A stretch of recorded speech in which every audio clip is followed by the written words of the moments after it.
Hello from Diplomatic Language Services, and welcome to our podcast, Language Matters. We make language accessible to everyday people by discussing features which may not exist in other languages. I'm your host, Molly Sampson.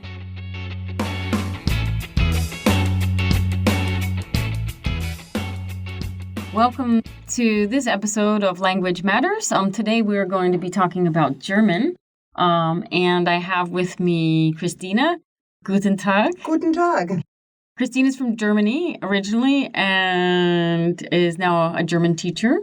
And then we have Carrie with us. Guten Tag, Carrie. Guten Tag. And Carrie is a native English speaker, but has been living in and out of Germany for a couple years and is in love with the German language. Thank you guys both for being here. So let's talk a little bit about the writing system. It's basically the same as the English system, but slight different. Like you have some accents here and there. Can you talk a little bit about it? Yeah, we have a few special letters in German. So we have the basic 26, but then we have an extra double S letter, that is the SZ. Kind of looks like a capital B written in English. Mm-hmm. And then there are three vowels, A, O, and U, that can also get two little dots called umlauts over them, which will change the whole word, whether the dots are there or not. So what does the funny S, the funny B double S sound like? It's a pulled out S, so like Straße. Okay. Straße instead of Strasse. It's a slight. Okay. And that's it. With the new German correct writing system that came about in the 90s, they are a little more loose on whether you have to use the SZ or whether you can write a double S. Oh, okay. What do you prefer?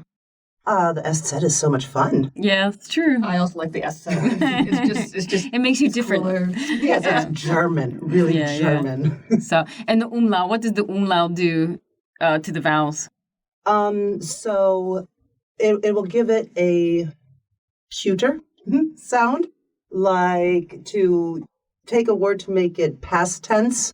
It'll often be used, or plurals, Baum with B-A-U-M. Or B-A umlaut U-M, Bäume. Oh, it is cuter. It is. I'd much rather say Bäum than yes. Baum. And a little itty-bitty tree would be ein Bäumchen. Okay, good. So we're just talking about sounds. When it comes to English speakers, I guess maybe Carrie, what did you find particularly difficult to pronounce when you were first learning German? Oh my goodness, that's a good question. I learned German in a very unusual way. I learned it very quickly and kind of oddly easily. So I may not be the best example to go by, but I remember struggling quite a bit for a while with the R's. The R's in like the middle of words or the beginning of words. For example, rot, for the color red. It's sort of like a little guttural, maybe. Yeah, and then also the umlauts too. So for words like Frühstück, it's difficult because was difficult for me because it's got the R and an umlaut in there too. Mm-mm. Those are very difficult, but that's pretty common. Are there any? For most, it's a sticking point. I see. From your perspective, Christina, is there anybody or anything that you think English speakers struggle with? H's in the middle of words can tend to be a problem. A lot of Americans are used to CH being either a real like K, like in my name, CH, Christina, or to be more going into the sh, like a chair. So when they have a word like machen, where that CH is down in the throat, and it's a lot more raspy, they get problems. They make everything sound softer than the German should be. Right. Well, we're also, I think, afraid to make that noise. Yes. Yeah, like, it sounds a little aggressive, but... Or like in the example of a little tree, Bäumchen, that kind of a thing is tough too. Because now it's behaving differently from what they've learned. I see. It's got as many grammar rules as English does. Yeah.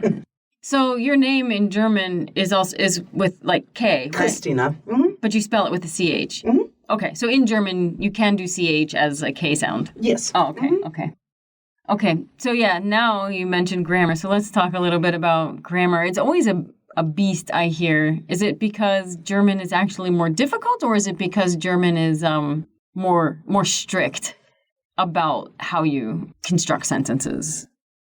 I think, there's an additional case in German, and I think by the time people take German as adults, they have forgotten a lot of their English grammar. So they feel a little or never knew it. Yes, even if you've heard once about what's the preterite, you didn't put that to memory. You don't remember what gerunds are and, how to take a verb and turn it into a noun. But we do it every day. So having to break down all those rules all of a sudden and then put in cases. In English, though, you can just say the tree, the trees, the apple of the tree, and it's always the. In German, though, for each case, you're going to have different ways to say the, and those matter. I see.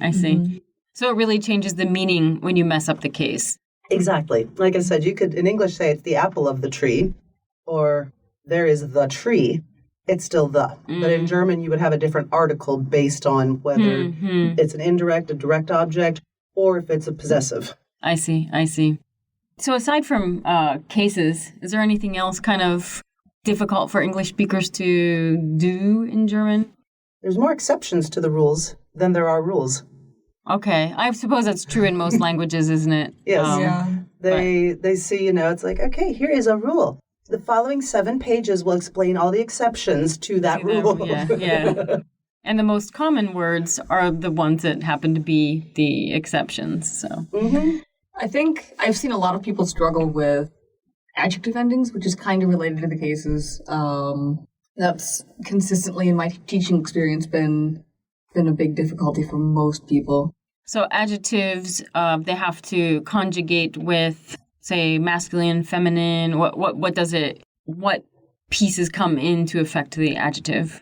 Sure. So the adjectives have to reflect both the case and also the gender of the nouns. So that's going to lead back into your issue of recognizing cases.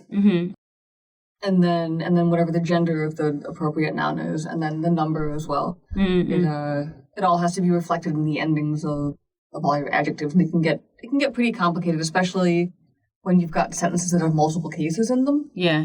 And it can be very difficult to know when to use which one and why. And a lot of people get hung up on the why, and it's tough. It's very tough. So I'm always looking for shortcuts. So, I mean, how big of a deal, I guess, or how big of an effect does it have on your communication if you mess up the adjective ending? In writing or in speaking? In speaking.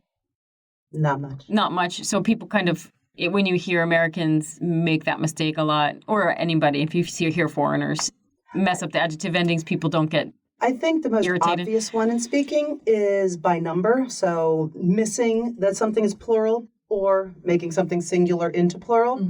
With the case endings and gender, there's some wiggle room where if you mumble, the German might not even pick up if you said it right or not. It's a very common trick, actually, that you'll hear pretty commonly if you listen closely to just native speakers just talking, that people will very frequently kind of swallow the endings. That is a good shortcut. Yeah, and they just kind of get morphed into a vague sound of something, and then people just sort of automatically put the right ending in there. You hear the right ending even though it technically wasn't said. So if you can master that trick, it's master mumbling. It's super handy. It might be easy. So I think also one thing I like about German is the ability to just mush a bunch of words together and make compound words out of many of them, many single words. Do you have any that you particularly like? And I guess, am I right in making that assumption? Oh, yeah. I think in one of my classes, and it was a German one, they actually came up with, I want to say it had 37 letters. It was Herbstbergradfahrttour. Which is? Fall mountain bike tour. Oh. All in one, or autumn mountain bike tour. One word. And it works? It works. How many rules are there around it? There are some rules about connecting them. You can't take each word individually and just smush it. You might need to add a letter, an en or an s, to help it flow together. Oh, okay. But overall... Yeah, or occasionally drop a couple letters to make it fit together better. To get the sounds to liaise a little bit better? Yeah. For ease of pronunciation. So basically, if it's overly hard to pronounce, given the pronunciation rules of German, something's probably off. But if it flows, then it works. Yeah. What most of my students have noted about liking in compound words is that, in that case, the gender, it's not this new set of words you need to learn. The gender is based on the very last word in the compound. Oh, okay. So, you could just pick the word thing or something and say the blah, blah, blah, blah, blah, blah thing, exactly. And then never have to change your case or your... It works. It does. Yeah. You can. Uh-huh. Oh, I'm definitely... Oh, I've got a good list of shortcuts. I'm going to learn German now. Well, and as a compound word, that actually is a fun one. The German word for drums is Schlagzeug, which is a hitting thing. Oh, okay. The thing you hit. Great. There are lots of very literal, like, German compound words that super directly, almost hilariously describe whatever the things are. Like, my favorite for those types of words is Staubsauger, which is the word for vacuum cleaner, and it literally means dust sucker. Oh, okay. Or Flugzeug for airplane. It's a flying thing. Yeah. It's very almost comical. Yes. in its literalness. Yeah. In Germany, right, you don't have built-in wall closets like we do in the States. So you have Schrank, closet, for everything. You have a Kleiderschrank, your clothing closet. Bücherschrank is your book closet. And then my student's favorite is always the Kühlschrank, the cool closet. It's where you put your groceries, your refrigerator. Ah, okay, that is a good one. So because you have a lot of, or English has a lot of cognates, what are some of the words that are kind of false friends? So... Do you know what I'm talking about? Yes.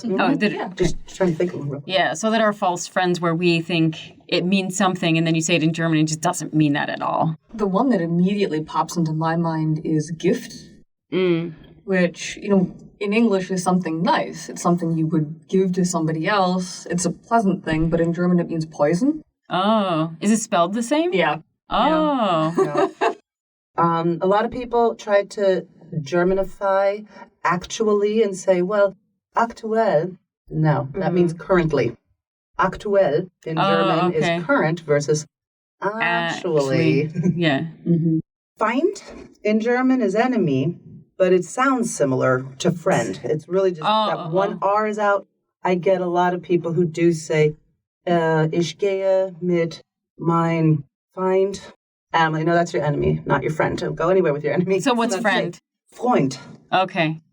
It's close. Similar. It's also similar, but for some people, the IE switch is confusing. Right. Makes sense. One that I've seen people struggle with a lot is the German will, which is spelled like the English will.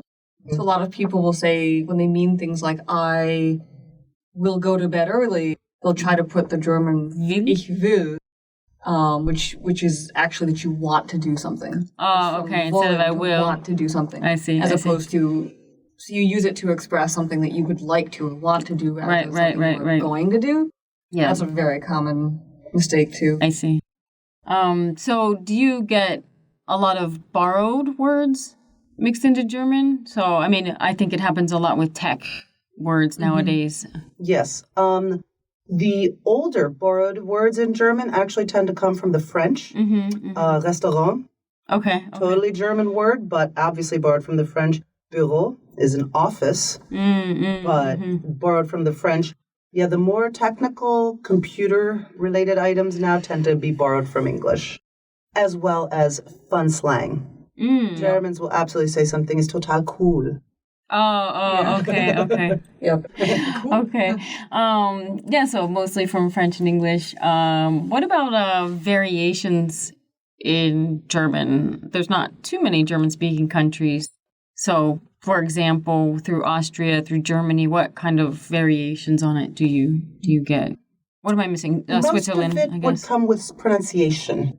And you'll even see that within Germany. A lot of different dialects. Hanover being the pure German historically, and everybody else attaining to reach that goal. Yeah, I mean, there's quite a few different dialects. Sometimes dialects are very thick. It kind of ranges between, well, that sounds a bit odd, but I can understand it, all the way into two people from these two places who theoretically speak the same language can't understand each other at all. Like the dialects can be so like thick someone that- from Alabama and someone from Wales. Yeah, like will right, never like they just, be able to communicate. not be able to communicate. Like they're from. So which completely different countries. dialects do you find to be harder to understand? It varies by person. Notorious are like most of the Bavarian dialects in southern Germany, some of the northern German dialects. They are. Oh, they are pretty? So much Bavarian fun. sounds so pretty because does. it kind of rolls a little more into Italian. Okay. It's very warm. On the Swiss border. Yeah, they roll their R's. I see. So they don't ever struggle with the deep R's. They roll it, I think Berliners tend to have a reputation for being hard to understand. They just chop letters off left and right. It's true. Yeah, I think some of the like northern, like Hamburg and around there, the extreme northern dialects can be a little tricky too. Yeah, Frankfurt in Hessen, they will, not in a compound word way, more in a compound sentence way, smush everything together. So the I was machst du da, instead of I was machst du denn da, I was machst du da, becomes one word. Kind of mumbly, blurry mess. Swiss German is also very notorious for being very hard to follow, even for native speakers. Yeah. I've experienced that firsthand. I was with my German family in Zurich, and we'd sat down in Zurich. We sat down in a cafe that had an outside tables, and we were just sitting and having a coffee in the afternoon, like you do. And somebody on the street yelled something up to somebody in one of the houses that was like leaning out of a window. And there were four of us at this table. It was me and then three fully native German speakers. And we all listened to this conversation. And then after the people had gone, we looked at each other and one person said, "Did you get any of that?" And we all, no. None of us, all four of us, we had no clue what the person had said, what the people had said. Not a clue. I see. So it's very tough. I see. Well, the last thing we usually close with is a proverb or kind of an idiom. Do you have any that you particularly like in German? I do. I picked one out because I like it because it kind of fits my current mindset. It's like my current motto. It's krummes Holz gibt auch gerades Feuer. So it literally means crooked wood will also gives straight fire. So meaning, if you light a fire with crooked logs, the fire itself will still be straight. You still get a good fire. So it's meant to be kind of a reminder of don't be a perfectionist. Right, perfect isn't necessarily necessary, and you can still do and make and produce good things out of imperfect circumstances. The quote that it might be kind of compared to is, I think it was it Roosevelt who said, "Do what you can with what you have where you are." It's a little like that, where it's whatever you have right now, you can still do good things with it, even if it's not perfect. Do you have any, Christina? I try in class usually to use the ones that do relate to an English saying. And the fun thing about sayings and idioms is that they do tend to be more a little bit in dialect versus in proper German. And just the other day it came up, ein geschenktes Gaul guckt man nicht ins Maul. Don't look a gift horse in the mouth. Oh, it's exactly the same? It is. Like super literally. A gifted horse, don't look in its mouth. But don't use gift because it means something Poison. Else. Poison. Don't poison the horse. Two different things. Yes. Okay. Well, great. I think that's all for this episode, but thank you danke. Bitteschön. Gerne. For coming. That's all. Thank you for joining us for this episode of Language Matters. To our listeners, you can continue the conversation by tweeting us at DiplomaticLS, or you can find us on Facebook by searching for Diplomatic Language Services.